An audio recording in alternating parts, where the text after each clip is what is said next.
কোনো যোগ্য অভিনেতা বা শিল্পী যেন কোনো কারণে বাদ না যান, এদেরকে প্রতিদ্বন্দ্বিতা করেই বর্তমান মিডিয়াতে টিকে থাকতে হবে। আমার নিজেকে সমৃদ্ধ করতে হয়, তা না হলে কিন্তু আমি এগোতে পারবো না। থিয়েটারটা খুব বেসিক ট্রেনিংয়ের একটা জায়গা ছিল আমাদের এখানে।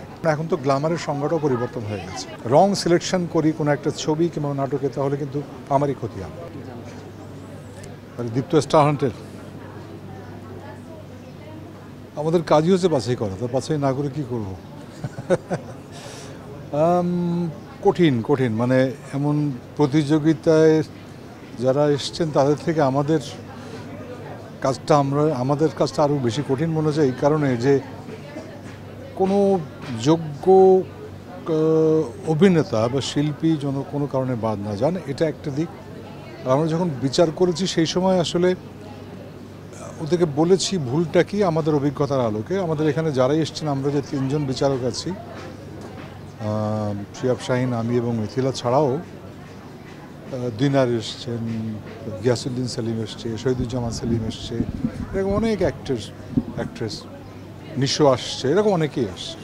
তারা তাদের অভিজ্ঞতাগুলো শেয়ার করবে। সেখান থেকে যদি একটু এরা আলোকিত হয় কোনোভাবে, তাহলে মনে এগিয়ে যাবে। আর এটাতে আমরা বারবার বলেছি, এদেরকে প্রতিদ্বন্দ্বিতা করেই বর্তমান মিডিয়াতে টিকে থাকতে হবে। সুতরাং নিজের যোগ্যতাকে আসলে যোগ্য করে তুলতে হবে এবং প্রতিদিনের অনুশীলন করে এগিয়ে যেতে হবে। ব্যাপারটা হচ্ছে যে, যেমন ধরেন আমি থিয়েটার করেই এসেছি, আমরা প্রথমে বিটিভিতেই ছিলাম। আমাদের প্রবল আকাঙ্ক্ষা হচ্ছে যে আমি এই কাজটা ভালোবাসি, আমি কাজটা করে যাব। সেটা হচ্ছে ক্যামেরাতে হোক, মঞ্চে হোক, ফিল্মে হোক, মানে টেলিভিশন, ফিল্ম, থিয়েটার, যেভাবেই হোক না কেন, ওইটা নিজের থাকতে হবে। এবং আজকেও আমাকে এই মুহূর্তে আমার নিজেকে সমৃদ্ধ করতে হয়, তা না হলে কিন্তু আমি এগোতে পারবো না। অ্যাক্টিং ট্রেন্ড বা আর্টিস্টিক ট্রেন্ড কিন্তু পরিবর্তিত হয়।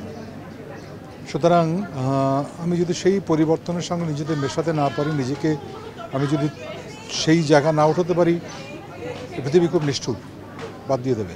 এইসব জায়গায় কেন আসতে পারছে না, সেটাও থিয়েটার যারা করছে তারাই ভালো বলতে পারবে। কেননা আমরা যেভাবে থিয়েটার করেছি, আমরা একটা ছেলেকে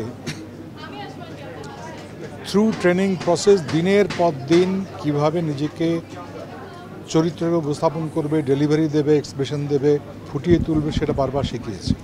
ভুল করার পরেও বারবার বলেছে ভুলটা এরকম, এটাকে এইভাবে ভাবতে পারো, তারপর নিজের পথটা দেখে নিয়েছে। এখন থিয়েটারটা খুব বেসিক ট্রেনিংয়ের একটা জায়গা ছিল আমাদের এখানে। আগে তো ইনস্টিটিউট ছিল না, এখন তো কিছু ইনস্টিটিউট হয়েছে।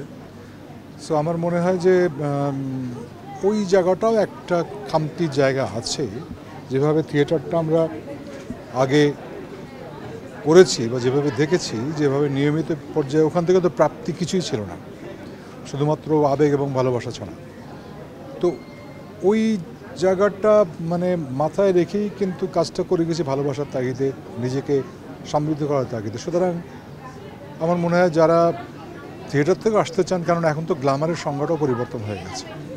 এমন নয় যে সবাইকে সাক্ষী খান হতে হবে, তা এরকম কিছু নয়। কিন্তু ওই যে বিভিন্ন হিরো থাকে একটা ইন্ডাস্ট্রিতে, সেই বিভিন্ন ধরনের লুক খুঁজে পাওয়াটা আসলে অনেক বড় কথা। সুতরাং you have to really try and enrich yourself with the present trend, current trend. সেখানে গ্ল্যামার থাকে, সেখানে অ্যাক্টিং পোটেনশিয়াল থাকে, সেখানে নিজেকে উপস্থাপন করার ব্যাপার থাকে, সেখানে নিজের সিলেকশনও ঠিক করতে হবে। আমি যদি রং সিলেকশন করি কোনো একটা ছবি কিংবা নাটকে, তাহলে কিন্তু আমারই ক্ষতি হবে।